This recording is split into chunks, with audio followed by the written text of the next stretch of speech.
Shabbat Shalom, everyone. So this week, we are reading a double Parasha, Matot-Masei, although in the triennial reading, we only read the first part of this, so we're going to be reading from Matot today. But there are a number of interesting moments in this week's Parsha. First of all, let us acknowledge the fact that Masei ends the book of Numbers. And it not only ends the book of Numbers, but if we think about it, it ends the narrative that is happening contemporaneously, sort of as it goes, as they're wandering in the desert, until the very, very last portion of Deuteronomy, when Moses passes away, when we finally have that last few moments of Deuteronomy. But up until then, the entire next book of the Torah is going to be a recap, a recapitulation, a second telling. Literally, that's what Deuteronomy means, second telling. So this is where the narrative ends. And I want to focus on two different aspects today. One I'll speak about a little bit more during the yard site. But in Matot, before we get to discussing the war that's going to happen and inheritance issues and settlement of the land, all of those things that need to happen, Matot starts with a very interesting pasuk. So turn to page 941 in the Chumashim that are in front of you. Veidaber Moshe, Moses speaks to Roshei HaMatot, the head of all of the tribes. And he says, Ish ki yidor neder ladonai, any person, and in this case we're going to say man because it's going to differentiate in a moment, any man who makes a vow to the Lord or takes an oath imposing an obligation upon himself, he shall not break his pledge. He must carry out all that has crossed his lips. So this is the law of making a vow. And what we'll see in the next pasuk, which is the difference in this case and in that time between a man and a woman, right? Man has agency in the biblical time. A woman and children and slaves did not have agency. They were not in the same exact category with one another, but they all shared something, the fact that they didn't have complete agency over what they did. A slave obviously was beholden to their master. A child didn't have agency because their parents had agency over them. And in that time, a woman, a wife, was either under the agency of her father or under the agency of her husband when it came to certain things, not all things, but certain things, a vow being one of them. So I'm going to put that aside because that's a whole different sermon about men and women and how they all played out in the biblical time, which is an interesting conversation, but it's actually not what I want to focus on today. I want to go back to that second verse, right? Ki yadur neder ladonai. If a person makes a vow to Adonai, hishava shvu'ah le'esor isar or iser al nafsho, or he has made an obligation or an oath to prohibit something to himself, he shall not break his pledge. And I'll get into the details of that, shall not break, and looking at those words differently. But my question is, what's the difference between the two parts of this sentence? Is there a difference?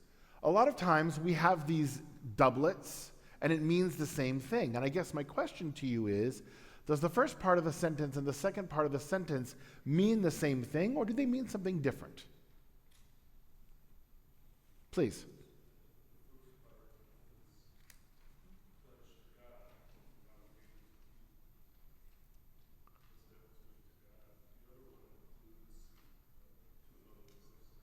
So, the first part is a pledge one makes to God, and the other part is a pledge one makes to another person. I'm going to push you on that last part. Is it to another person? Let's get more specific. It's to, no? We've got the vow, and I mean the difference between the vow and the oath, or where God is concerned. No, I'm differentiating. The first part is a vow to God. Right. The second part is a vow or oath to whom?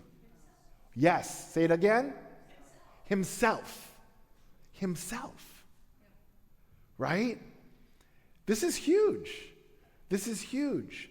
We understand that if we make a vow or an oath to another person, we've got lots of law in Torah that deals with that. Right? It deals with contracts and it deals with how it is we interact with one another. Right? We actually have quite a bit of law that deals with when we make an oath to God. When we say something to God, what happens? We better keep it. Okay, right? That actually comes from the Ten Commandments, right? Taking God's name in vain, right, is literally making an oath that is a vain oath. That's what it means. But the chidush here, the new part here that I think is so interesting is we add in ourselves. You have made a promise to yourself. Fill in the blank. I will not. I will. Whatever it may be. And what's interesting here is it seems to be put on par with the oath you make to God. The promises you make to yourself, from a Jewish perspective, are on par with the promises we make to God. Which means two things. A, it means that we'd better do them. B, it means we should be very careful and intentional about the promises we make to ourselves, in the same way that we are careful and intentional about the promises we make to God. Not that we shouldn't, although we're going to see our tradition pushes back on that, right?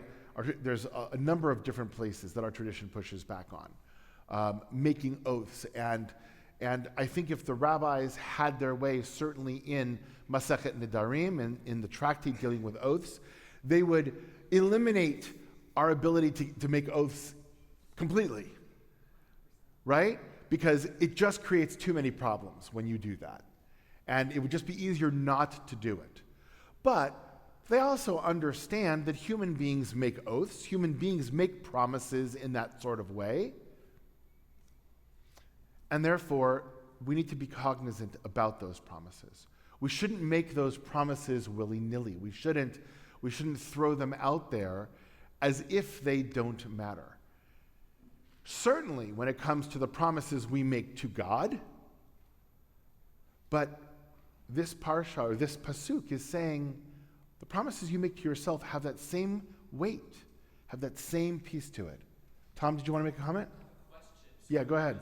What I find so interesting is there's a note about this too, about carrying, you have to carry out all that is across your lips, and the note kind of talks about how words are binding once they come from your mouth, even if it didn't correspond with your intention, such as the firstborn blessing of Jacob. So my question is, does this really only apply when we verbalize the promise to ourselves? And aren't people less likely to do that when they're in their head, sort of talking to ourselves? Is it something where we really should verbalize something out loud when we want to make a meaningful promise to ourselves? So yes and no. For those who didn't hear, Tom is asking the question, does this only pertain when we're verbalizing those things, as opposed to if it was sort of an internal dialogue that we were having, right?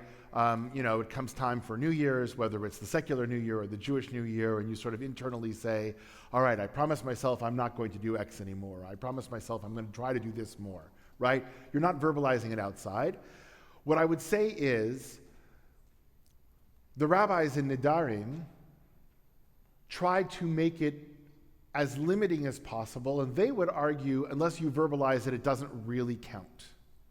However, I think this pasuk takes us the other way and actually pushes us to say even those things we make internally, we should be careful about how we're thinking about making promises. Right? Let me ask a different question, and not to put her on the spot, but I will, and I know I can. Marge, right? As a therapist, when you are working with a couple, what happens when people don't keep the promises that they make to one another? Well, you ask what the consequences are to you, to them, and what caused them to break their promise. So, Promise that they couldn't keep, did they make a promise that they can't? so two things you said. One, which I agree with, we can try to look into why they didn't keep it, but I want to talk about the consequences for a second before we get into the why. What are those consequences to a couple when there's habitual promise breaking, right? There's going to be a lack of trust, right? There's going to be an expectation that the person is going to let you down. There's going to be a potentially a distancing between those two people as that intimacy is now being destroyed by the lack of trust and by the promises that are being broken, right? Those things all happen. We see that. They happen in a married couple when promises aren't kept. You could make that same argument when promises aren't kept to God, right? We've heard that. We certainly have heard throughout our text, God is a jealous God, right? When we don't keep the promises, God gets upset. There's that lack of trust.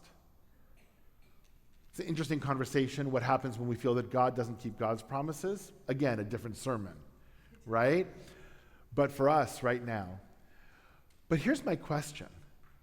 Does that happen when you break promises to yourself? I would argue yes. I would argue yes, right? We begin to lose faith in ourselves. We begin to lose that sense of trust in our own ability to accomplish the things that we want to accomplish. We begin to lose that sense of surety that we are who we say we are. And that can be very demoralizing. That can be very, very demoralizing. And we see that in a lot of different patterns. But we certainly see that in patterns of addiction, right? We certainly see that in patterns of addiction because we're struggling. We have a desire on one side of ourselves to, I'm assuming we have a desire on one side of ourselves to stop that addiction. And yet there's something that pulls us back, that doesn't allow us to do that. And it's incredibly demoralizing. Incredibly demoralizing. And so we have this idea from this pasuk that allows us, before we look at all of these external things that we're going to be talking about how to settle the land and how to create a community and a society and inheritance and how to make war, which is, again, how we deal with other people. It starts by saying, look, think about how you deal with yourself. Think about the word that you've given yourself and how you're going to be true to that word, because if you can't start there, then you're not going to be true in your contracts, and you're not going to be true in how you wage war, and you're not going to be true in how you create up a community, and you're not going to be true in all these other things that it is that we do. Yes? I think also part of it is when you do study, like you said, it's a whole, it's a little bit of field, but like how you have to give a korban chatat and a sham, like when you break these vows, because part of it, certain ones, like a Nazarite, like you're separating yourself from the community. Also, so if let's say you made this vow to become a Nazir, well now you can't drink any wine. Well, that's Right. part of the culture. You can't go to, you have all kinds of problems with the corpse tuma. Right. You can't go to your funerals. You can't mourn properly, and you're separating yourself. And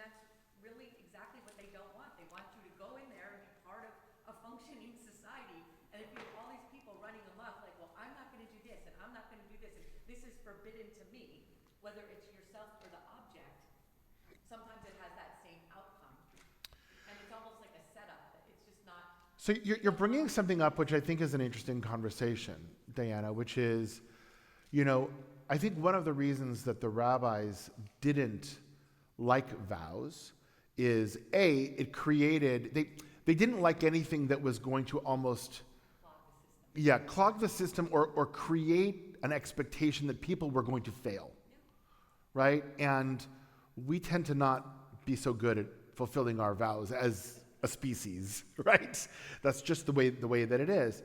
So I think that was part of it. But the other thing you said is, when we create vows, certain types of vows, it separates us from the community, whether it's a Nazir, a vow of a Nazirite, or certain things. It doesn't allow us to be part of the community, and it creates all of these different distinctions, and the rabbis were trying to avoid that as much as they could. And I agree with that. But I think they would also push and say that there are certain types of vows or expectations that are positive, to create a positive type of society. And this doesn't preclude that, right? This could be the positive vows, not the negative vows.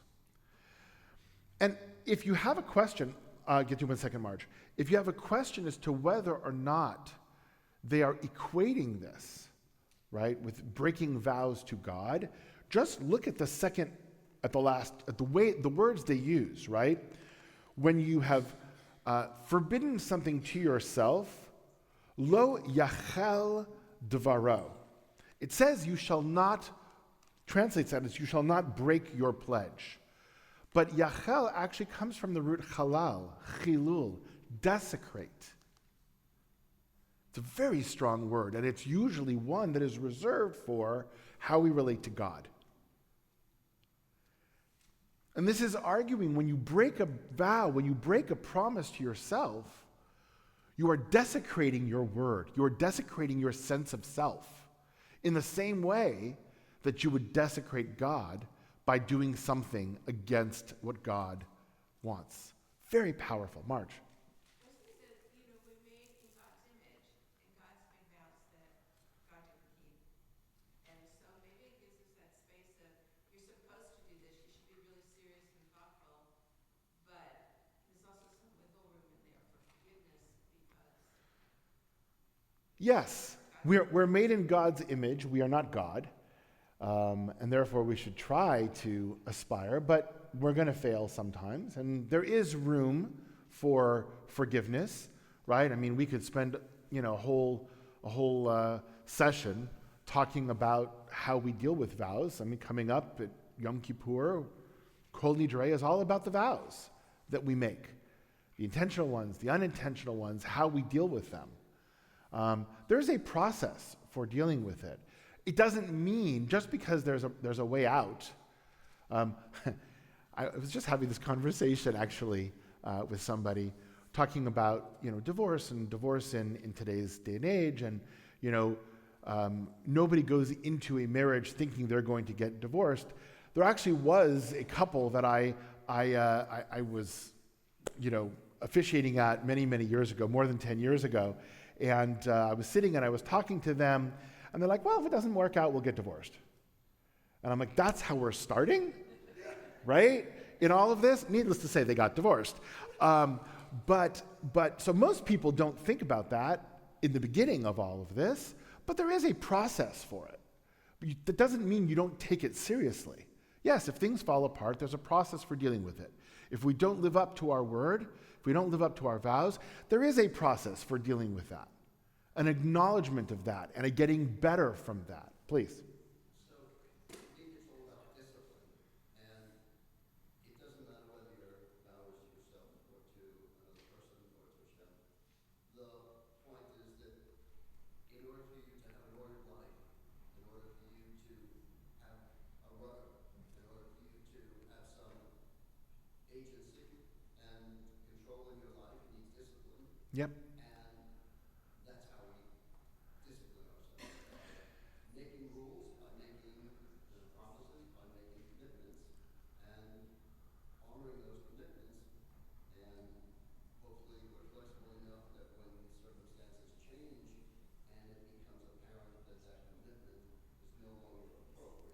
Yes. I agree with you. It requires discipline, but I'm going to say that that's actually step 2. Step 1 is it requires intention. Because you can't have discipline without the intention first, because now you don't know what you're doing. If you're cognizant, if you have the intention, then you still have to have the discipline to follow through on that, and sometimes it's hard. They do. Yes. Yes. And it's the struggle we have, and this is how I want to conclude today to think about, right? It's the struggle we have in today's day and age, is that our words don't mean much anymore, right? Our words don't mean much anymore. There's no sense of discipline in how we use our words, especially when it comes to social media. And there's no requirement to live up to what it is that you've said, especially in social media, because of the anonymity, because of, frankly, it's less important what I'm saying and more important how I'm saying it, because I just want more views. I want people to go, wow. I want people to click on it. I want to be able to say, look at how many people saw this. Look at how many people recognize this. Whether or not it's something that is meaningful, something that is beneficial, something that is of value. Now, sometimes it is, right? I am also a consumer of social media, right?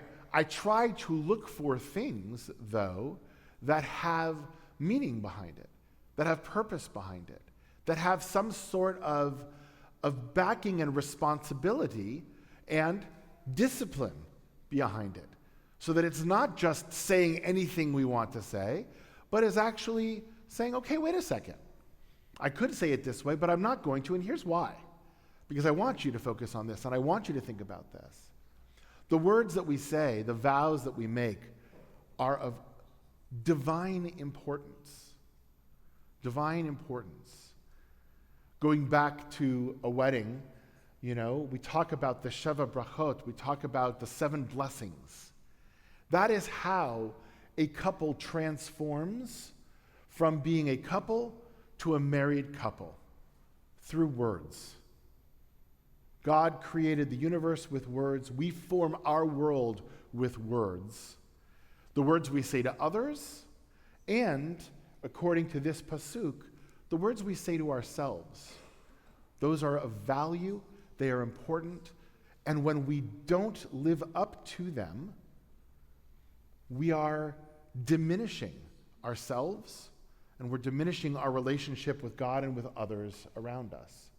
It's a powerful way to end this time in the desert before we start to think about what it means to build the community, build the society that we want to build as the children of Israel then go into Israel and start to make it their own.